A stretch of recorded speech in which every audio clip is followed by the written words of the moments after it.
The gun was already pressed against Tobias Thatcher's temple when she walked through the door of the Silver Spur saloon, and what struck him in that precise moment of near death was not the cold ring of metal at his skull, nor the sweating, red-faced fury of Cole Briggs who held the weapon, nor even the sound of 30 people holding their collective breath in a room that smelled of whiskey and sawdust and mortal fear. What struck him was that she did not gasp. Every other woman in that saloon had screamed or grabbed the nearest man or pressed fingers to trembling lips.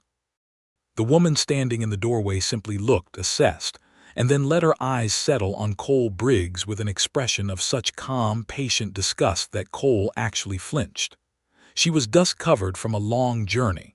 Her dark hair was pinned back practically, not artfully. Her dress was plain brown wool, road-worn, hemmed for walking and not for impressing anyone. She carried a single leather satchel in her left hand, and she set it down on the floor by the door as though she had simply arrived somewhere she intended to stay, and would not be hurried out of it by the commotion of men and their weapons. "Sir," she said to Cole Briggs, her voice carrying with complete steadiness across the silence, "whatever grievance you have with that man, you are going to lose your standing in this town by another 10 degrees if you pull that trigger in a public room." Cole's eyes cut to her. "Who in the hell are you?" "Nobody important," she said, and she meant it without any performance. "But I am a witness, and so are 30 other people in this room, and you look to me like a man who still cares what people think of him.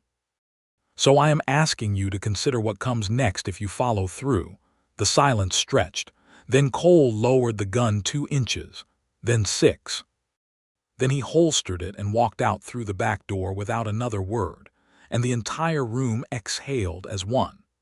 Tobias Thatcher stood very still with the ghost of cold metal still haunting his temple, and he looked at this woman who had just casually diffused the most dangerous moment of his year, and he felt something shift inside his chest that he had no name for yet. He was 32 years old, the sheriff of Caldwell's Creek, Kansas, and in that capacity he had cataloged the faces of every interesting person who had passed through this town in the last 4 years. He had a reputation for noticing things. He noticed everything. That was his particular gift and his particular curse. He had not expected to be seen by someone before he had the chance to see them. That was the beginning of it, though the beginning, as with all things that matter, stretched back much further than a single evening in a smoky saloon in October of 1878. Caldwell's Creek sat on the edge of the Kishom Trail in southern Kansas, and in the years following the Civil War, it had grown from a scattering of dugouts into a proper town with a main street of 14 businesses, a church, a schoolhouse, a telegraph office, and 3 competing newspapers. The cattle drives brought money in the summer months and trouble all year round, and the town had learned to absorb both with the resilient pragmatism of a place that understood it was surviving on the margins of civilization. Tobias had come to Caldwell's Creek 4 years ago following the kind of dark past that men in this territory wore like old scars, visible only to those who knew where to look. He had served as a deputy in Abilene, then as an investigator for the Kansas Pacific Railroad, during a period when robbery and sabotage had driven the company nearly to its knees. That work had cost him his previous marriage, a quiet truth he kept filed away under the category of things he had forfeited in service of his obligations, and it had given him a reputation for being relentless, methodical, and difficult to lie to. The people of Caldwell's Creek had hired him as sheriff on the strength of that reputation, and he had served them faithfully if not warmly for 4 years, without once feeling that the job was anything other than exactly what he had signed up for. He was not, by any definition, a man who was struggling.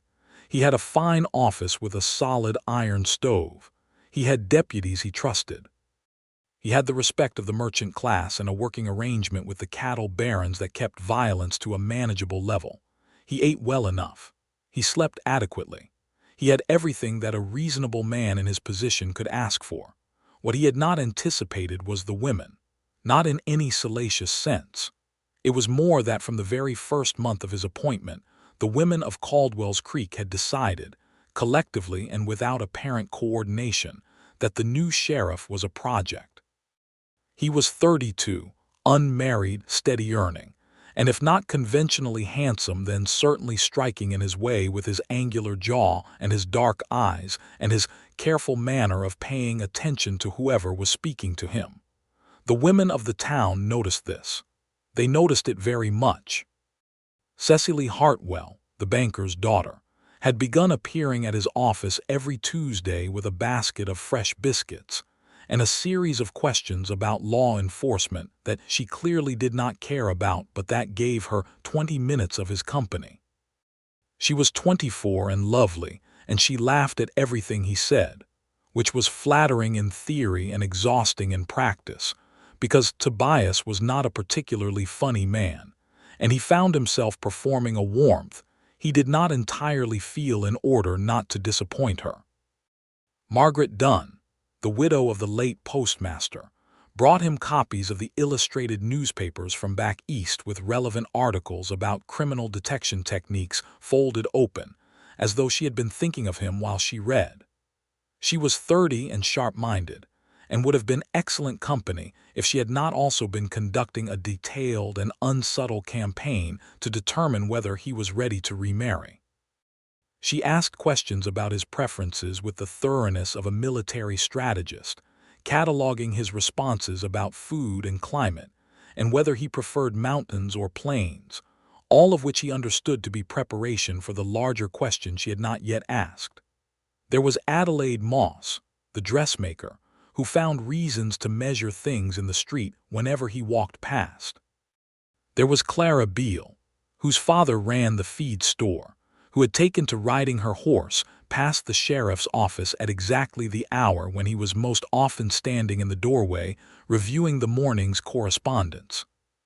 There was Pearl from the Silver Spur, who was kind and funny and forthright about her interest in a way that he actually respected, though it could not lead anywhere that either of them seriously contemplated. They were all, in their various ways, trying, and Tobias noticed each effort with the same careful attention he gave to everything, and he felt nothing beyond a kind of muted, puzzled appreciation. He was not a cold man.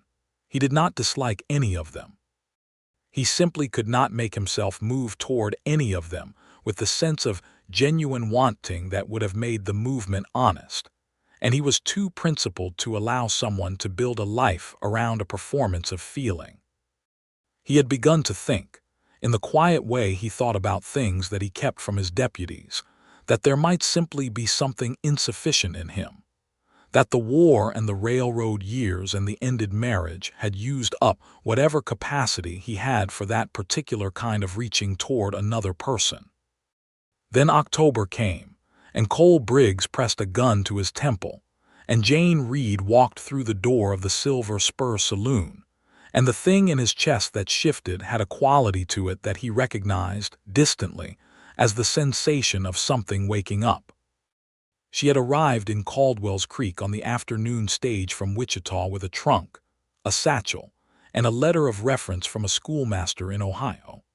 The letter described her as excellent at mathematics, competent in literature and history, patient with difficult students, and in possession of a character that could be summarized as extremely direct, which the Ohio schoolmaster wrote with an underline that suggested it was meant as both compliment and warning. She had been hired by telegraph 2 weeks prior by the Caldwell's Creek School Board, following the departure of their previous teacher, who had left to get married in Topeka, and been replaced on 2 weeks' notice with nobody yet adequate to fill the position. Jane Reed was 26 years old. She had spent 4 years teaching in Ohio, and before that 2 years as a printer's assistant, which had given her ink-stained hands and a working knowledge of typesetting that she occasionally missed more than she expected. She was not running from anything, which made her unusual in this territory. She had simply decided that Kansas offered an opportunity that Ohio had not, and she had applied for it with the same practical directness she applied to everything, and she had gotten it, and she had come. She had not come to find a husband. She had not come to reinvent herself or escape a dark past or claim some longed-for freedom. She had come because Caldwell's Creek needed a teacher, and she needed a position, and it had seemed to her like a reasonable match. She was not romantic about the frontier. She had read enough about it to understand that it was difficult and beautiful in equal measure, and that most people who went west expecting transformation got instead a great deal of hard work. This did not discourage her. She was not afraid of hard work. She was afraid of very few things.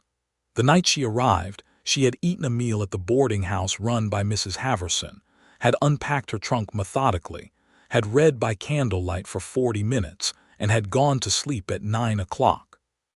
She had woken the next morning, walked through the main street of the town to orient herself, and had entered the Silver Spur Saloon not because she was seeking entertainment, but because she had been told the proprietor, a man named Leonard Webb, kept the town's lending library collection in his back room and would loan books to schoolteachers on account.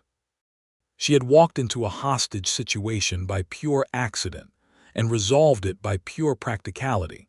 And then she had retrieved her copy of Abbott's Mathematics Primer and her copy of Longfellow's poems, and gone back to the boarding house to plan her first week of lessons.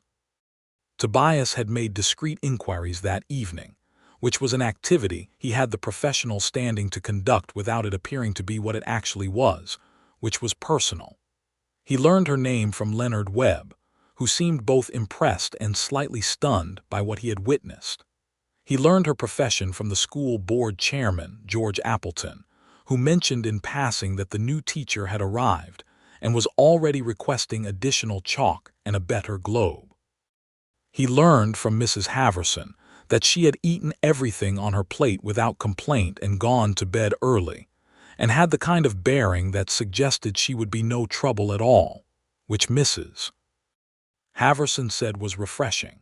He did not seek her out. That was important to him, in the way that things are important to people who have just recognized something potentially life-altering and require a moment to think about it carefully before proceeding. What he did instead was his job, which included a circuit of the main street each morning at 7 o'clock, during which he spoke to various shopkeepers and residents about the previous day's activities and any concerns about the coming day. This circuit took him past the schoolhouse at approximately 7:30, when school was not yet in session, but when a diligent teacher might be setting up for the day. On the third morning, she was standing on the front step of the schoolhouse with a broom, sweeping the night's accumulation of dust from the boards with efficient strokes, and she looked up when he passed and said, "Good morning," without breaking her sweeping rhythm, and then returned to what she was doing. He said good morning in return and continued walking. On the fourth morning she was inside and the lamp was lit, and he could see through the window that she was writing problems on the chalkboard. She did not look up. He continued walking. On the fifth morning it was raining, and she was standing in the doorway watching the rain with an expression of mild practical calculation, the kind a person makes when they are determining whether to send children home early or simply reorganize the schedule. When he passed, she said, "Does it rain like this for long here in October?" He stopped. "Usually 2 or 3 days when it comes like this. The streets will be mud for a week after." She nodded. "Then I should probably teach them about waterproofing leather today, something useful." He found himself almost smiling, which was not a sensation he had a great deal of practice with. "You're from Ohio. This will feel moderate to you eventually." "Ohio is not without its weather," she said, "but without any particular defensiveness, simply accuracy. Thank you for the information." She went back inside. He continued his circuit. This was how it began, in the quiet, practical accumulation of brief exchanges on a muddy street in a Kansas town in October of 1878. There was no dramatic declaration, no orchestrated moment designed to impress. She was not trying to be noticed. She was trying to teach mathematics to 14 children of varying ages and abilities, and to understand the stove in the schoolhouse that had a temperamental draft problem, and to locate a decent almanac for the year so she could plan her weather units appropriately. He noticed everything. He noticed that she wore the same 4 dresses in rotation, all of them practical, none of them fashionable, and that this appeared to be an active choice rather than a financial limitation, because her boots were quality leather and well-maintained, and those cost money. He noticed that she walked everywhere without looking at who was watching her, which was unusual for a single woman in a town this size, where being watched and assessed was an inescapable social activity. He noticed that she had opinions about things and expressed them when asked, and did not express them otherwise, which was a calibration of self-restraint that he found more interesting the more he observed it. He noticed that the other women in town noticed her absence of effort and were not entirely sure what to make of it. Cecily Hartwell had been observed trying to befriend her and reporting back to her social circle with a faint bewilderment, saying that the schoolteacher was very nice but very hard to read. Margaret Dunn had invited her to the Tuesday afternoon sewing circle, and Jane had attended once politely, and then had sent word the second week that she had lesson planning to finish and had not returned, which Margaret found both rude and baffling, and which Tobias, hearing about it second-hand from his deputy who had heard from Margaret's neighbor, found quietly delightful. She was not performing anything. She was simply living her life in the middle of a town that was very accustomed to performance, and the honesty of it was more conspicuous than any calculated entrance could have been. 3 weeks after her arrival, he had an actual reason to visit the schoolhouse. A boy named Henry Parsons, age 11, had gotten into a serious fight with a boy named Daniel Webb, who was Leonard the saloon owner's son, and the fight had escalated to a point where Henry had a split lip, and Daniel had a bruised rib, and both sets of parents were threatening to make it an official matter. Since an official matter was technically his concern, Tobias went to interview the teacher who had witnessed the originating conflict. Jane Reed received him in the schoolhouse after hours, the room empty of students, the afternoon light coming through the west windows in long amber bars that caught the chalk dust still hanging in the air. She was sitting at her desk grading arithmetic papers when he arrived, and she did not put them down immediately, but finished the paper she was marking before setting her pencil aside. "Sheriff Thatcher," she said, "sit down, please." He sat in one of the larger chairs at the front of the room, which was sized for an adult but designed for a 14-year-old, and he was conscious of looking slightly absurd in it, which she pretended not to notice. "I assume this is about Henry and Daniel," she said. "Yes, ma'am. Daniel called Henry's father a Confederate coward who deserved what he got at Gettysburg," she said, with the directness of someone who understands that accurate information is more useful than diplomatic hedging. Henry's father did in fact serve at Gettysburg and did in fact carry wounds home from that battle, and Henry has grown up defending that service on a near-daily basis, because this town has a significant population of people who hold exactly Daniel's view. Henry's response was disproportionate, but it was not without provocation. Tobias considered this. "What would you recommend?" She looked slightly surprised that he had asked, as though she had expected him to simply tell her what the outcome would be. "Daniel should apologize for what he said. Not because he'll mean it, but because learning that words have consequences is part of his education, and I intend to make that connection explicit. Henry should write a letter to his father, not as a punishment but because he's carrying something heavy about all of this, and articulating it might help him put it down." "That's not exactly a legal recommendation," Tobias said. "No," she agreed. "It's an educational one. I assumed you could handle the legal aspects yourself."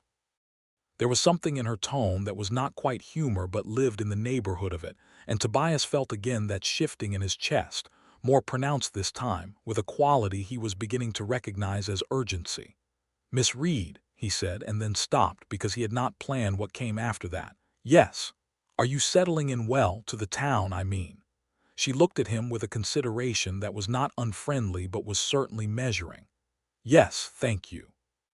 The boarding house is adequate, the students are interesting, and the stove drafts terribly, but I have almost solved it. Is there something specific about my settling in that concerns you officially?" He understood she was giving him an out. She had recognized that the question was not official and was offering him the chance to retrieve it without embarrassment. "No," he said honestly, and then simply sat with that admission for a moment without covering it with anything. She nodded once as though he had said something she had heard before. "The town is being very kind," she said, and her tone shifted slightly, became more careful. "Several people have gone out of their way to welcome me.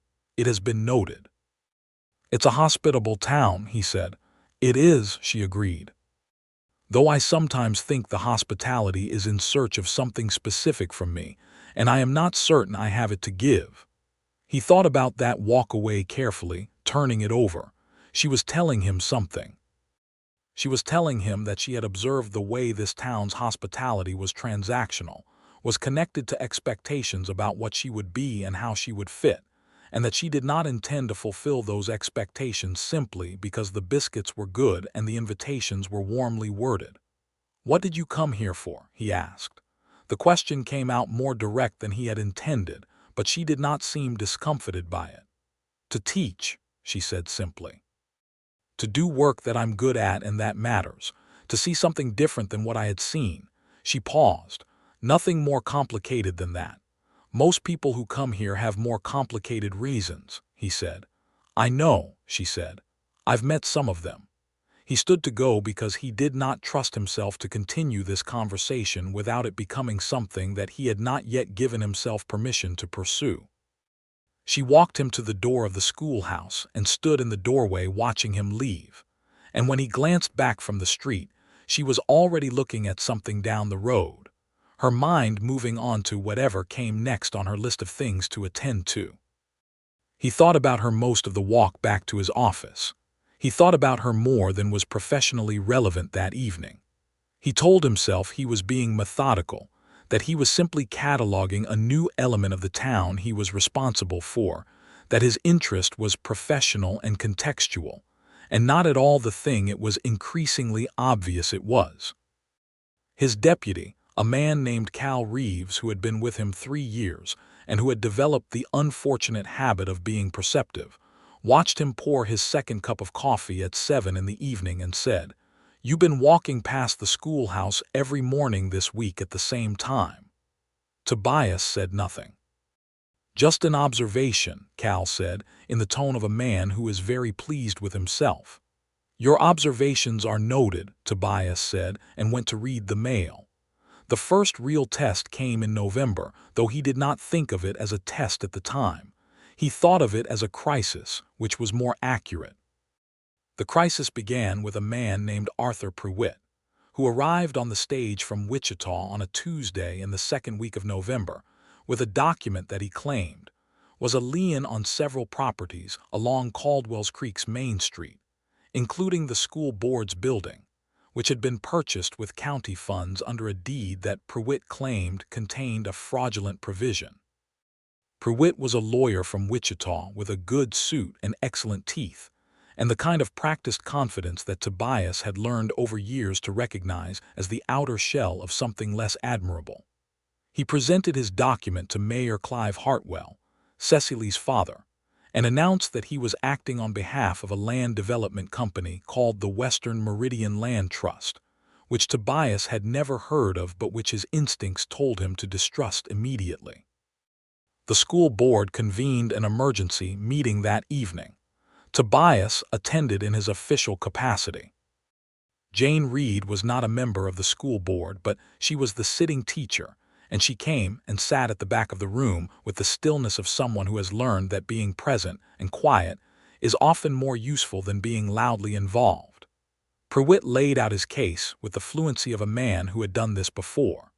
The legal language was dense, and the deed question was complex, and most of the school board members were farmers and merchants with no legal training. They looked increasingly overwhelmed, which Tobias suspected was the intended effect. "I believe," Pruitt said smoothly, "that this can all be resolved with a simple adjustment of the school board's current arrangements. The Western Meridian Land Trust would be willing to purchase the building at a fair price and lease the space back to the county at a competitive rate, which would mean the land trust owned the building, which would mean the school could be removed any time the land trust decided it was no longer convenient. Tobias said, "Where is the Western Meridian Land Trust registered?" Pruitt looked at him with the polite contempt that certain lawyers reserved for sheriffs. "Missouri. Who are its principals?" "That's a matter of private business records." "In Kansas," Tobias said, "a company seeking to enforce a property claim is required to file its registration documents with the county recorder as part of any lien action. Did you file those documents?" Pruitt's smile thinned slightly. "That formality can be completed tomorrow." "It's not a formality," Tobias said. "It's a precondition. Without those documents on file, your lien has no standing before any Kansas court." From the back of the room, Jane Reed said, quietly but clearly, "The original school building deed was filed under the Kansas Common School Act of 1876. Section 12 of that act includes specific anti-encumbrance provisions that restrict third-party liens on educational facilities funded by county appropriations." She said it as though she were pointing out that 2 plus 2 equaled 4, without drama or emphasis. "I was reading the school board's founding documents last week because I like to know what I'm working within." The room turned to look at her. She did not appear to notice. Pruitt looked at her with something that was no longer polite. "And you are the teacher," she said. The meeting concluded shortly after, with the school board deciding to refer the matter to the county attorney in Wichita before taking any further action, which was both prudent and, as it turned out, fatal to Pruitt's scheme. The county attorney wrote back within the week confirming that the lien was unenforceable and that the Western Meridian Land Trust appeared to be a paper entity with no registered principals and no assets, which was a polite way of saying that Arthur Pruitt had been hired to intimidate a school board into selling a building that someone wanted and could not obtain legally. Who that someone was required investigation. Tobias spent 2 weeks on it, writing letters and sending telegrams, and calling in a favor from his former contacts at the Kansas Pacific Railroad, who still had useful relationships in Missouri. The answer that came back was not surprising, but was satisfying in its clarity. The Western Meridian Land Trust was a front company operated by a group of cattle barons who wanted the Main Street property for a staging facility, and who had calculated correctly that a direct offer would be refused, and incorrectly that an intimidation strategy would succeed. He went to tell Jane Reed the outcome on a Thursday afternoon in late November, because it had been her intervention that had first deflated Pruitt's authority in the room, and she deserved to know it had been resolved. She was at the schoolhouse, marking papers again, and she listened to his account with the same focused attention she gave everything and said, "Good. The children deserve a stable building. It was your recall of the Common School Act that gave the school board time to breathe," he said. "I read a great deal," she said, without self-congratulation. He stood there for a moment, hat in his hands, feeling that familiar awkwardness of a person who has an abundance of things they want to say and insufficient certainty about the right sequence for saying them. "Would you have dinner with me?" he asked. The question fell into the room with the directness of a dropped book. He had not planned to ask it that evening. He had not planned the exact phrasing. It came out because it was the honest thing and he had been circling it for 6 weeks, and he was tired of circling. She looked at him with that measuring consideration, the one that saw things clearly and did not perform uncertainty it did not feel. "Is that an official invitation or a personal one?" "Entirely personal," he said. "I am asking because I would like your company. I don't have a more complicated reason." She was quiet for a moment. He did not rush it. He had learned in 6 weeks of observations that she thought before she spoke and that the thinking was genuine and required its proper time. "All right," she said. "Saturday evening, but not the Silver Spur. Too public, and I have no interest in providing the town with a topic." "There's a dining room at the Caldwell Hotel," he said, quieter. "Saturday at 6 o'clock," she said, and returned to her papers. He walked back to his office with a lightness in his step that Cal Reeves immediately identified and immediately did not comment on, which was its own form of communication. Saturday arrived with the particular slowness of days that are waited for, and Tobias spent the morning in the distracted irritability of a man who has realized he cannot recall the last time he was nervous about anything, and is currently quite nervous about something.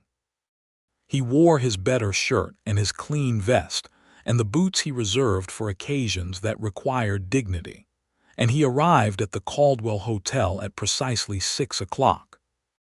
Jane Reed was already there, seated at a corner table, and she had made no particular effort with her appearance beyond the fact that it was a different dress than the weekday ones.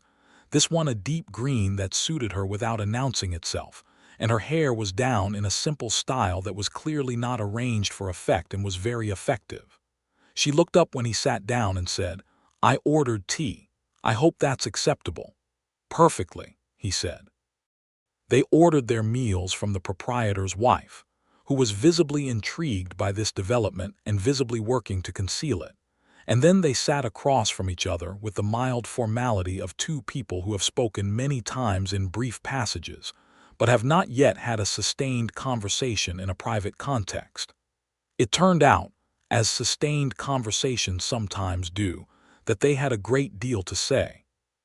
She told him about Ohio, about the printing shop, about what it had been like to set type for a newspaper that reported the aftermath of the war with the kind of detail that the wire services condensed into telegrams, about reading the accounts of battles and decisions and their consequences in the long process of setting each letter individually, and coming away from the work feeling that she understood something about the cost of things that she had not understood before.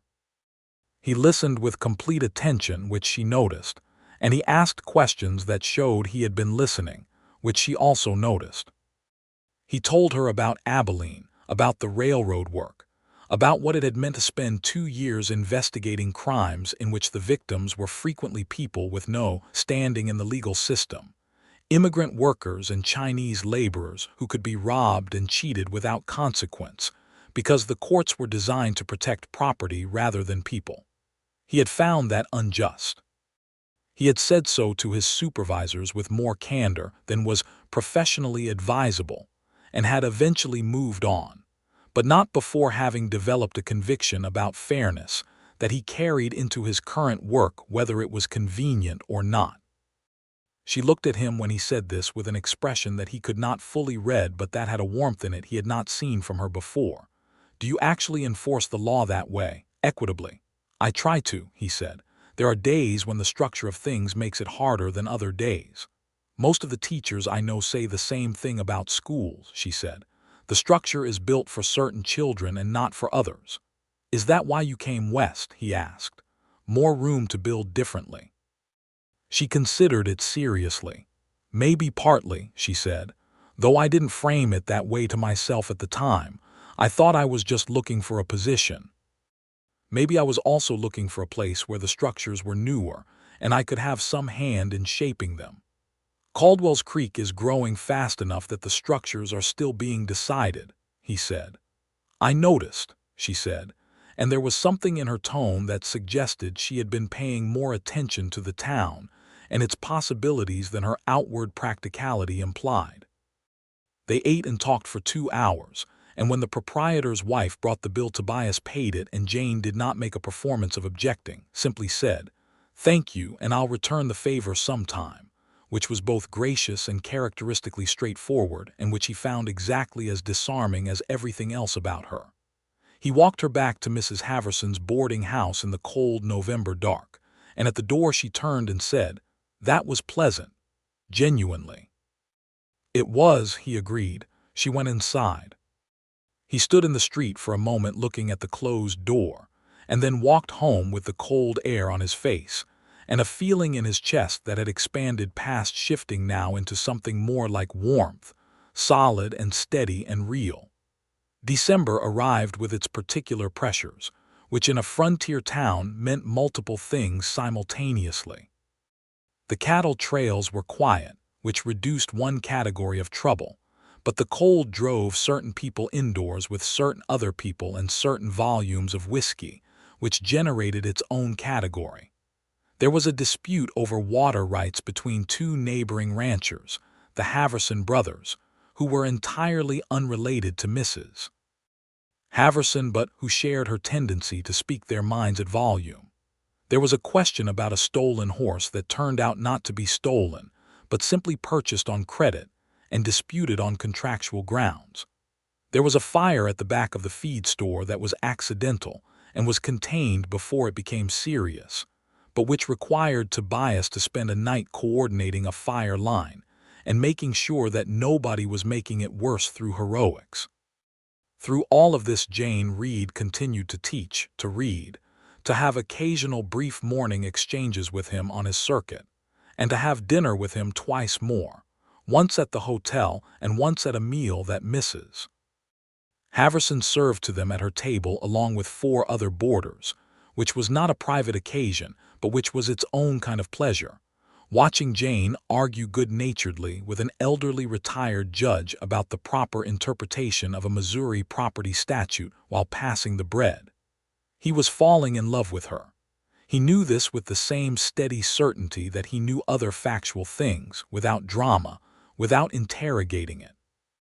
It had happened in the way that the best things happen, gradually and then all at once, through the accumulation of small true moments rather than through any single grand event. He trusted it precisely because it had not required performance from either of them. She had not tried to be the person who made him feel this way. She had simply been herself completely, and that had been enough. The question was whether she felt it, and here his certainty was more qualified. She was warm with him. He believed she enjoyed his company.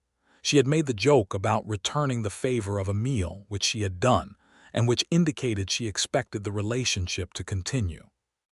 But Jane Reed was not a person who signaled things she did not mean, and she was equally not a person who necessarily signaled things she did mean, because she was careful and private, and not in the habit of exposing her interior life to examination unless she had decided the examination was safe. He respected this. He also found it, in early December with the Kansas wind cutting under the door of his office, and a particular sense of wanting settled permanently in his chest, somewhat challenging. The resolution came from an unexpected direction, as resolutions often do. Cole Briggs, who had held the gun to his temple in October, and who had departed through the back door of the Silver Spur without apparent repentance, had been building towards something more significant in the weeks since. Cole was a complicated problem. He was not, at his core, a bad man. He was a man who had come west with expectations that the frontier had not fulfilled, who had worked for 3 seasons on the cattle drives and saved carefully, and then been cheated out of his savings by a land broker who had sold him a claim that turned out to be worth nothing, and who had in the months since developed a relationship with whiskey that had transformed his disappointment into something more volatile. The grievance he had been pressing against Tobias in October was real if misplaced. He had wanted the sheriff to investigate the land broker, a man named Ezra Stills who operated out of Wichita, and had been told by Tobias's predecessor that the matter was a civil dispute outside the sheriff's jurisdiction. When Tobias had arrived, Cole had tried again and had been given essentially the same answer, because it was essentially the same legal reality. What Tobias had not done was look closely enough at Ezra Stills. He learned about the full extent of Stills's operations in December, through the same network of contacts that had uncovered the Western Meridian Land Trust. Stills had been selling fraudulent land claims across 3 counties for 5 years and had victimized at least 40 families, primarily recent immigrants and veterans with land warrants who did not have the resources or the legal standing to challenge him effectively. The Kansas State Attorney's Office knew about him and had been building a case slowly, which was technically the correct process and was entirely insufficient to the human damage being done. Tobias spent a week composing a detailed report to the state attorney's office with documentation he had gathered from victims in Caldwell's Creek and 3 neighboring towns. He was very thorough. He was also, when he delivered the report in person to the state attorney in Wichita, very direct about the timeline of the harm being done and the inadequacy of a process that allowed it to continue while victims like Cole Briggs came apart at their seams. The state attorney, a man named Davis who was competent if slow, agreed to accelerate his timeline. 6 weeks later, Ezra Stills was arrested in Wichita. The prosecution that followed was successful, and while it could not return Cole Briggs's savings, it did provide a degree of justice that Tobias believed Cole deserved. He went to tell Cole himself. He found him at the Silver Spur, considerably more sober than the last time, and he told him what had happened and what it had required and what he could and could not expect to come from it. Cole listened with the tight-jawed expression of a man receiving information that is not adequate but is real, and then he said, roughly, "I didn't expect you'd actually do something." "I should have done it sooner," Tobias said honestly. "I looked at the surface of it and made a judgment about the limits, and I was wrong. I'm sorry for that." Cole was quiet for a long time. Then he offered his hand. Tobias shook it. It was not a dramatic moment, and it was not a complete resolution of anything, but it was real, and real was what Tobias had to offer. He told Jane about it that evening, on one of the evenings when they had established the habit of sitting on the front porch of Mrs. Haverson's boarding house for an hour after dinner, in the cold that was made bearable by heavy coats, and a lamp that Mrs. Haverson set out with the pointed discretion of a woman who approved of the situation and was not going to interfere with it. Jane listened to the account of Cole Briggs and Ezra Stills with the focused attention that he had come to depend on more than he had realized, and when he finished she said, "You went back and corrected a failure." "I tried to," he said. "That's not as common as it should be," she said. "Most people, when they make a judgment that was wrong, look for reasons why it wasn't their fault. You just went back and fixed it." "It needed fixing," he said. She looked at him for a moment in the lamplight with an expression he had not seen from her before, open and unguarded in a way she usually kept in reserve, and she said, "Tobias." It was the first time she had used his first name. He was very conscious of this. "Yes," he said. "I think you should know," she said carefully, with the precision of someone choosing words that will be meant exactly as stated, "that I have been enjoying these evenings more than I expected to." "More than you expected?" he asked. "I didn't come here expecting to find this," she said. "Company like this. I want to be honest with you about that because it seems important that you know it was not planned and not performed. It simply happened." He turned toward her on the porch step, the cold settling around them both, the lamp throwing its small circle of warmth between them.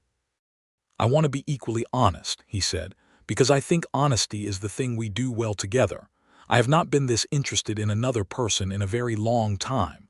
I have not felt this settled in the presence of another person in longer than that.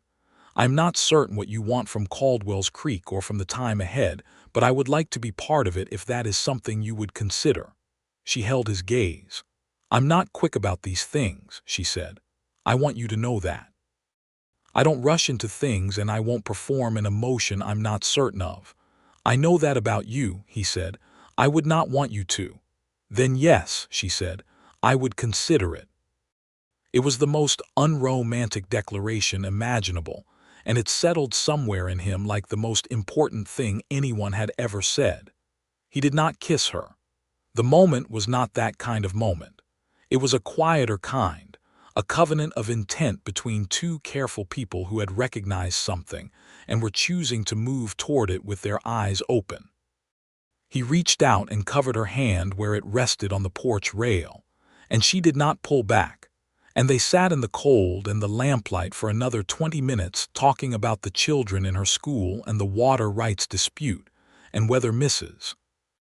Haverson's apple pie was genuinely excellent, or whether the cold and the porch and the company were making everything taste better. He thought it was probably the company. January and February of 1879 were the hard months, as they always were on the frontier, when the winter settled in with full weight and tested everything it found. There was sickness in the town, a respiratory illness that moved through families with efficient cruelty, and that Jane caught in its second week and spent 4 days in bed fighting. Mrs. Haverson nursed her with the competence of a woman who had raised 6 children and lost 2, and therefore had no illusions about illness. And Tobias, who had no legitimate reason to be at the boarding house and a very powerful desire to be there, compromised by stopping each morning at the door and leaving a parcel for Mrs. Haverson containing whatever he thought might be useful: broth from the hotel kitchen, a new candle, a copy of a periodical that had articles he thought Jane might find interesting, once a small pot of the honey that the apothecary sold at the counter for coughs. When she recovered and came back to the schoolhouse, he was on his morning circuit at exactly 7:30, and she was on the front step with her broom, and she looked up and said, "The honey helped." He stopped. "I'm glad." She studied him for a moment with an expression that was getting harder for him to fully read, which he thought might mean it was getting more complicated as the thing between them became more layered. "Were you worried?" she asked. "Yes," he said with no qualification. She nodded slowly. "All right," she said, as though filing this under a category she was building. "Thank you." He continued his circuit. Cal Reeves, who was walking the opposite side of the street, passed him at the corner and said nothing at all, which communicated more than speech. March brought the beginning of the cattle season's preparation, and a new complication in the form of a man named James Whitmore, who arrived in Caldwell's Creek claiming to be a correspondent for a Kansas City newspaper, and who began asking questions about the town with the specific, pointed interest of someone who has been sent to find something in particular. Whitmore was smooth and well-dressed and possessed of the particular variety of friendliness that is designed to be disarming, and he made it his business within the first 3 days to speak to nearly everyone in town, which included a lengthy conversation with Jane Reed at the schoolhouse that lasted the better part of an afternoon. Tobias learned about this from Cal, who had observed it, and he felt something he recognized with some surprise as jealousy, which he had not experienced in recent memory and which he found uncomfortable. He said nothing about it to Jane. He did not have a claim on her time or her conversations, and he would not behave as though he did. But he investigated Whitmore, because investigating new arrivals was part of his job, and because his instincts about the man were as reliable as his instincts about most things. What he found was that James Whitmore did work for a Kansas City newspaper, but that he had also been retained, privately, by the Western Meridian Land Trust, which had not gone quietly following the failure of its November scheme. The Land Trust was looking for information about the school board's finances and operations, apparently hoping to find a different angle of attack. He confronted Whitmore directly in his office, with the documents he had obtained from the county recorder in Wichita, who had filed Whitmore's association with a company he had cross-referenced against the Land Trust's registration papers. Whitmore, to his credit, did not attempt to deny it once the evidence was laid before him.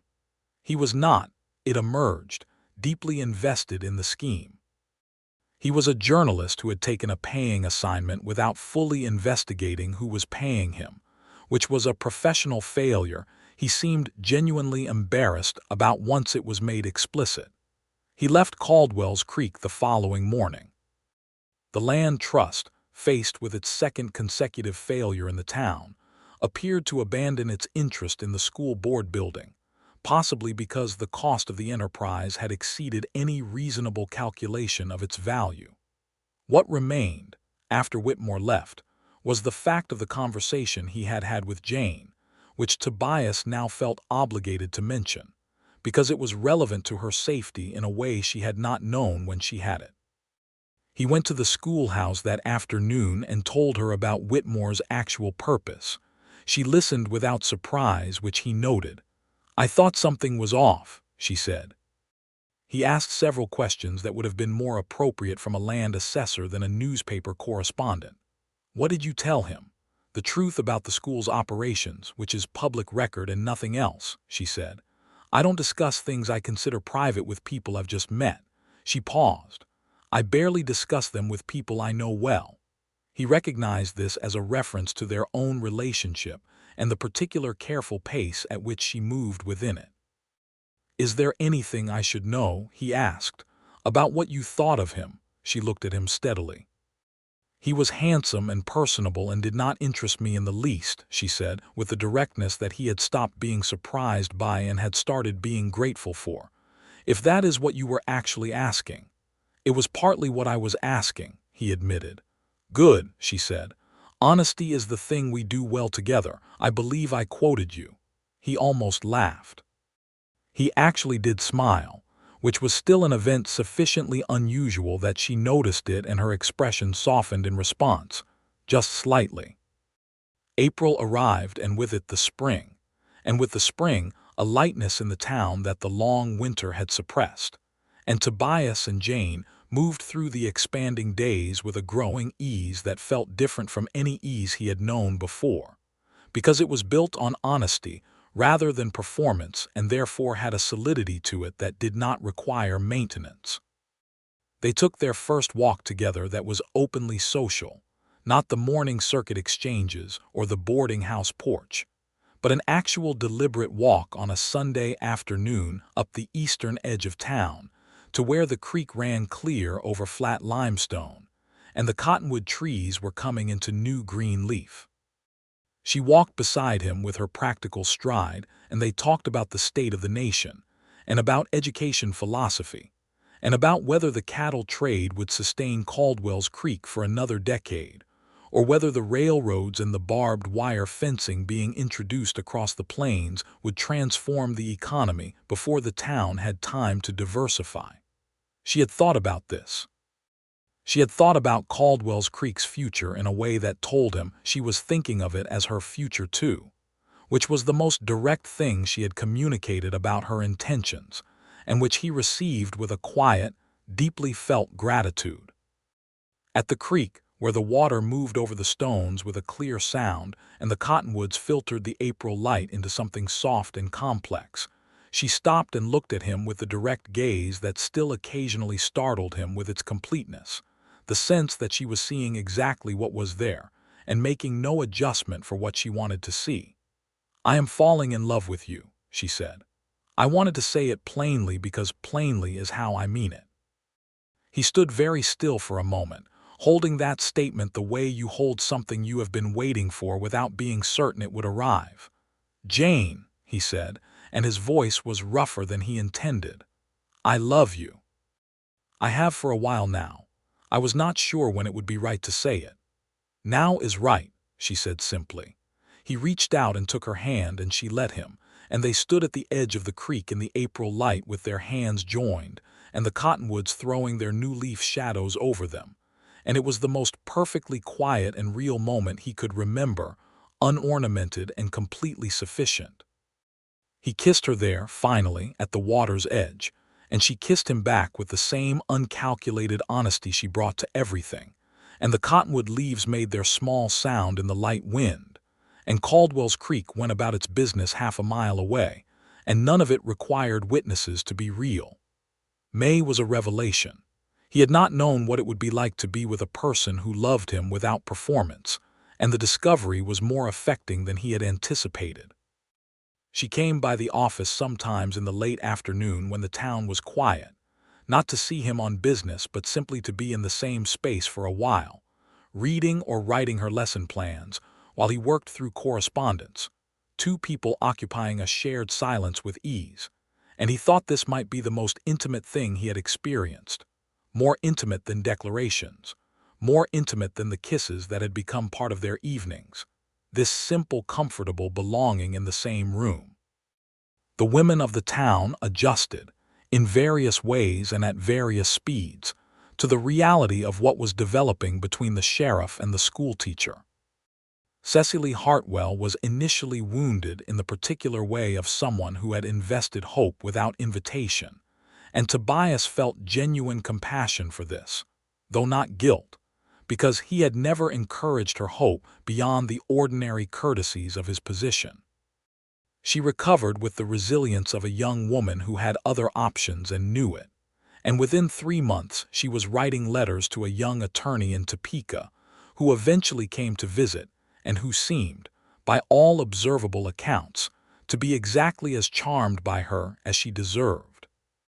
Margaret Dunn concluded her assessment of Tobias with the professional rigor of a scientist closing an experiment, and redirected her formidable attention toward the county commissioner, which the entire town agreed was a more appropriate match in terms of mutual determination to have opinions about everything. Pearl from the Silver Spur caught Tobias's eye one afternoon in early June and raised her glass slightly in his direction with a smile that was purely good-natured, and he tipped his hat to her, and that was all the ceremony the matter required. Adelaide Moss made Jane's wedding dress, eventually, which is getting ahead of things but which felt to everyone in the town like a satisfying completion of a circle. The proposal came in July, on a hot evening when the prairie was loud with insects, and the sky went through its long western sunset from gold to copper to deep red before settling into a dark that was absolute and star-filled in a way that still, 4 years later, surprised him with its extent. They were on the boarding house porch again, the place where so much of what mattered between them had first been said, and the lamp was lit because it was fully dark, and Mrs. Haverson had provided lemonade and then found pressing business elsewhere inside. He had thought about how to say it. He was not a man who was eloquent under pressure, and he had decided that rehearsed eloquence would be wrong for both of them, that the truest thing he could do was say what he meant without architecture. "I want to marry you," he said. "I want to build a life in this town with you, and I want it to be a real life with all the actual substance of it, the hard parts and the good parts and the long years. I can't promise that the hard parts won't be hard. But I can promise that I will be honest with you always and that I will love you with everything I have for as long as I have it." She was quiet for a moment. He waited. "Yes," she said, "on the condition that I keep teaching." "I would not dream of asking you to stop," he said. "Good," she said. "Then yes." It was the most practical, the most genuine, the most entirely them acceptance of a proposal that he could imagine, and he reached over and took her face in his hands and kissed her with all the feeling that had been building since October, since the gun at his temple and the woman who did not gasp, and she put her hands over his and kissed him back with equal steadiness and equal depth, and Mrs. Haverson, who was absolutely watching from the window, allowed herself a small, satisfied sound. They married in September of 1879, almost exactly a year after Jane Reed had arrived on the afternoon stage with her trunk and her satchel, and her letter of reference from Ohio. The ceremony was conducted by the Reverend Paul Garrett in the white church at the end of Main Street, with the windows open to let in the September air and the sounds of the town going about its Saturday. The school board attended in a body. Leonard Webb from the Silver Spur came and brought his wife, who most people had not known he had, a fact that Jane found extremely interesting. Cal Reeves served as Tobias's witness. The retired judge who had argued property law with Jane over Mrs. Haverson's dinner table served as an usher, which he treated with the gravity of a judicial proceeding. Jane wore the dress Adelaide Moss had made, cream-colored cotton, with a simple cut that suited her precisely, because it was not trying to be anything other than what it was, and she carried a small bunch of prairie flowers that one of her older students had gathered that morning, and presented to her at the schoolhouse door with the bashful solemnity of a 12-year-old boy who has been thinking about this gesture for days. She cried briefly when she received the flowers, which surprised her more than anyone, and was the most demonstrably emotional he had ever seen her, and he thought he would carry the image of her standing in the school doorway with the flowers in her hands and her eyes bright for the rest of his life. At the altar she looked at him with her steady, clear gaze and said her vows in a voice that did not waver, and he said his in return with the full weight of everything he meant behind them, and Reverend Garrett, who had conducted perhaps 60 ceremonies in this church, said afterward to his wife that he had never felt so certain during a service that both parties were absolutely sure about what they were doing. They moved into the house on the eastern edge of town that Tobias had been renting for 4 years, and Jane applied herself to the task of making it a home with the same practical competence she applied to everything, not decorating it into a showpiece, but filling it with the things that made daily life good: books in every room, a proper kitchen garden that she planned through the fall for planting in the spring, a desk in the second bedroom for her lesson work, a chair by the sitting room window that caught the afternoon light in a way she declared excellent for reading. He watched her move through the rooms with the pleasure of a person who cannot believe their luck, and sometimes she caught him watching and said, "What?" with the directness that still occasionally startled him, and he said, "Nothing," because the full answer would take longer than the moment allowed, and she seemed to understand this and accept it, which was itself another form of the language they had developed between them. The winter of 1879 to 1880 was milder than the previous one, which the town accepted as a gift without trusting it too much. Jane taught through it, and he kept the peace through it, and they established the rhythms of a shared life with a naturalness that neither of them had entirely expected, because both of them, in their private assessments, had not been entirely sure that this was something they were capable of and had been prepared to work hard at what did not come naturally. What they discovered was that it came naturally, in the ways that matter. They argued occasionally, because two people with strong opinions about things will always argue occasionally, and when they argued it was direct and specific and resolved within a reasonable time, because neither of them was interested in performing grievance beyond its actual usefulness. She was better at articulating her emotional state than he was, and she knew it and gave him time to get there. And he was better at identifying the structural problem beneath a surface disagreement, and she knew it and let him map it. They were, in the practical working together sense, a better team than either of them had been alone. In the spring of 1880, Jane told him she was expecting a child, and his first response was a silence that she waded through with the patience of someone who had learned that his silences were not absence of feeling, but rather the time it took feeling to travel from wherever it lived in him to his face. What arrived on his face was something she said, later, she had only seen a few times before, a complete unguarded openness, joy without management. "Are you happy?" she asked, because she was always precise. "Enormously," he said, and he was. The child, a boy they named William after Tobias's grandfather, arrived in October of 1880, which meant that Jane was born in the same month that Jane had arrived in Caldwell's Creek, and that Tobias had almost been shot in the Silver Spur, which felt to both of them like a pleasing form of symmetry. William was born with a vigorous set of lungs, and a way of looking at everything with intense focused attention that Mrs. Haverson declared was exactly his father, and that Jane privately agreed with. And he was the occasion of more warmth in that house on the eastern edge of town than it had held in all the 4 previous years of Tobias's tenancy. Tobias held his son on the first evening, in the chair by the sitting room window, with the October dark outside and the lamp lit inside, and the sounds of William's breathing filling up the room, and he felt the full improbability of his life, the hard years and the forfeited things, and the long stretch of useful but insufficient time before the October evening, when a woman had walked into a dangerous room, and resolved it with quiet practicality. And he thought that if he had known then what would come from that moment, he would have been unable to hold it, that it would have been too large, that it required the gradual earning of every piece of it to become something a person could inhabit. He told Jane this, lying in the dark later that night, in the careful way he had learned to find words for things that mattered when they were not required to be said in any particular moment. She was quiet for a long time after, the good quiet that meant she was thinking and not absent. "I think the best things work that way," she said finally. "You can't carry the whole weight of them at once. They come in portions that are bearable, and then you have more than you started with." He turned toward her in the dark, and she was already facing him.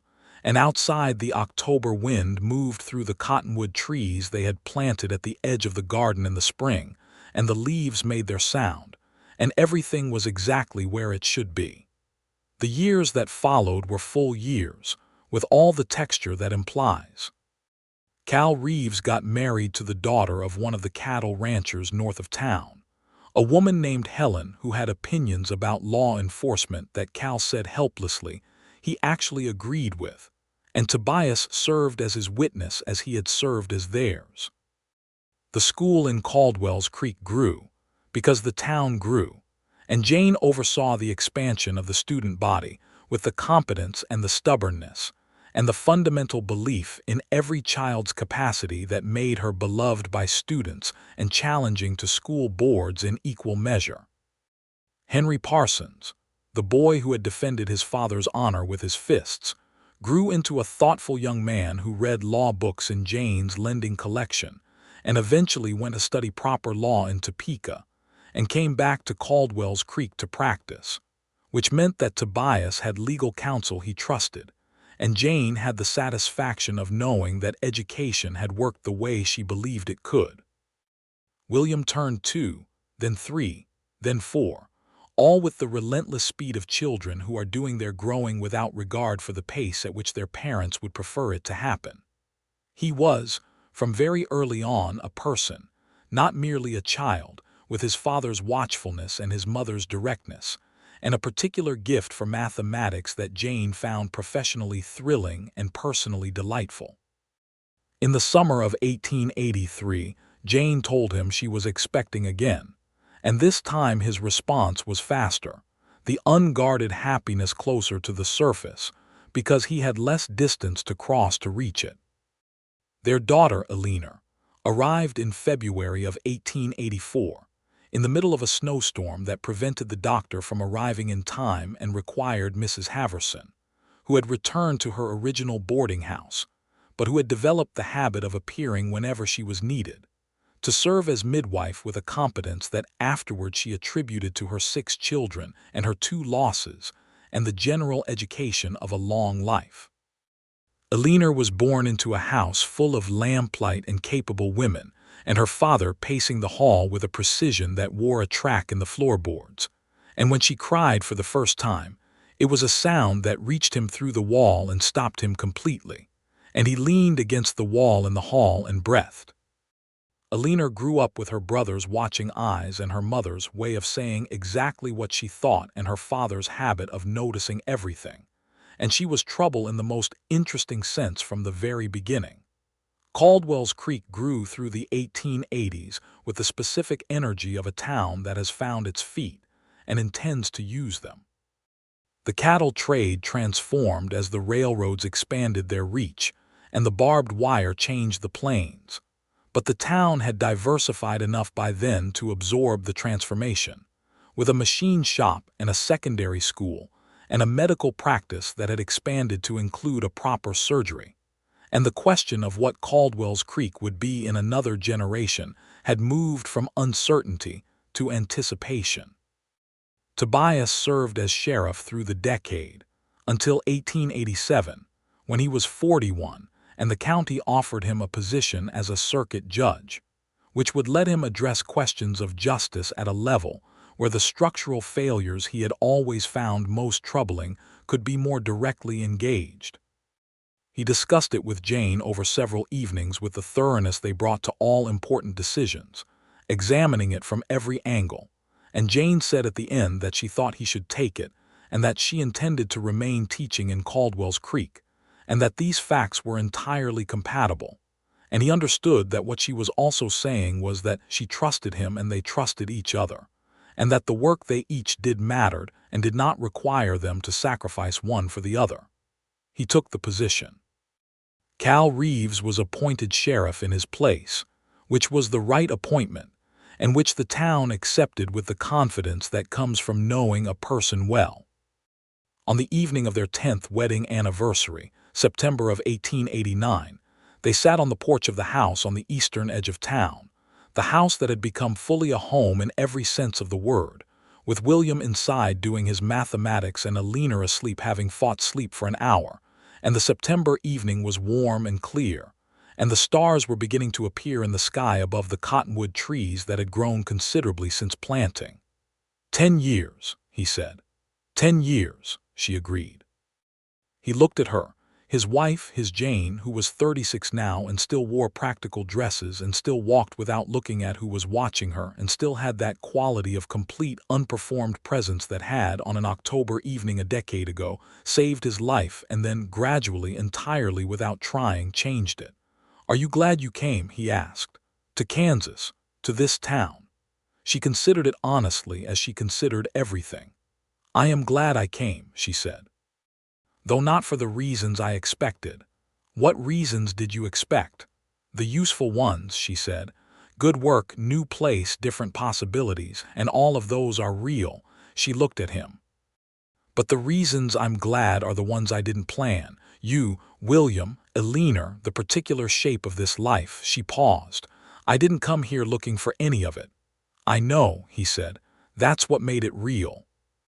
She leaned her head against his shoulder, which was an uncharacteristically yielding gesture for a woman who was, in most respects, a fortress of self-possession, and he put his arm around her with the ease of 10 years of practice, and the feeling that had never diminished, had only deepened, had only become more layered and more solid, the way the cottonwood trees had grown, putting down roots through the hard Kansas winters until they stood as something that could not easily be moved. "Tobias," she said. "Yes." "I love you very much. I love you very much," he said. Above them, the stars continued their ancient, indifferent burning, and the prairie stretched out to the dark horizon in every direction. And inside the house, William's lamp was still lit because he was still working and would protest being told to sleep. And Alina's breathing was soft in her room, and the town of Caldwell's Creek went about its evening, its 14 businesses grown to 31, its church expanded, its schoolhouse now a schoolhouse and a secondary school, its streets still muddy in the October rains as they had always been, and probably always would be. And Tobias Thatcher held his wife on their porch and felt the full weight and the full warmth of a life that had come to him, not through planning or performance or any particular worthiness on his part, but through one October evening when a dust-covered woman had walked into a dangerous room and said nobody important and meant it completely, and in the not trying, had become the most important thing. In the spring of 1890, Jane told him there was to be a third, which surprised them both considerably and pleased them both considerably, and their son James arrived in November, small and fierce, and immediately the subject of devoted and occasionally tyrannical attention from his 6-year-old sister Alina, who appointed herself his primary authority with an efficiency that reminded every witness of her mother. William, at 10, received his brother with the watchful calm of a boy who had seen this once before and knew how to wait for someone to grow into someone worth talking to. Tobias stood in the doorway of the bedroom on the evening of James's birth, his family complete and warm in the lamplight. Alina curled at the foot of the bed looking at the baby with an expression of absolute ownership. William standing straight and quiet in the corner, processing the event with his father's thoroughness. Jane holding the newest one with the practiced confidence of a woman who has done this before and knows that the fear of the first time was worth trading for the assurance of the third. And he felt the abundance of it as a physical pressure against his chest, not painful but full, a completeness that precluded nothing future but needed nothing added. He had been a man who noticed everything, and he had not seen this coming. He thought that was probably the point. The best things could not be calculated toward. They arrived when you were standing somewhere else doing something else, and they did not announce themselves with fanfare or effort.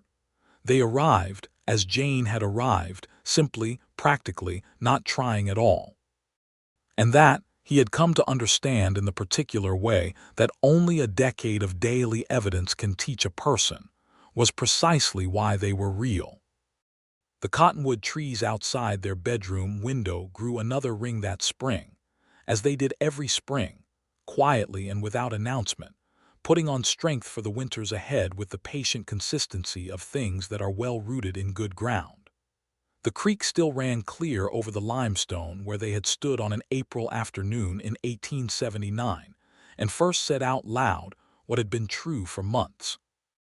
The prairie still sent its wind across the flats at evening, and the town still absorbed it with the resilience of a place that understood hard weather and remained standing. And in the house on the eastern edge of Caldwell's Creek, Kansas, the lamp in the sitting room window burned steadily through the dark, visible from the road, a fixed point that travelers heading east or west could orient themselves by, a small bright fact in an enormous country, tended and true.